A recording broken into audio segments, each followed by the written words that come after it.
Welcome back, guys. Today we're gonna see how to withdraw from FundedNext.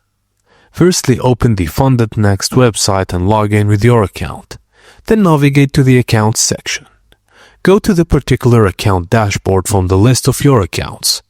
You will find and click on the Payout section.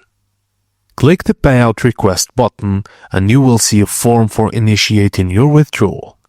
An OTP will be sent to your registered email address. Enter the OTP in the designated field to proceed. If you need to change the verification method, click Cancel on the OTP page.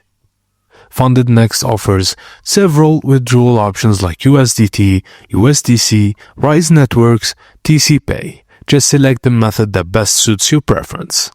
Review your withdrawal details carefully, then click Submit to complete the process. You will receive a confirmation message once the withdrawal request is processed. And that's it, guys. As simple as that. Thank you for watching, and please don't forget to like and subscribe for more.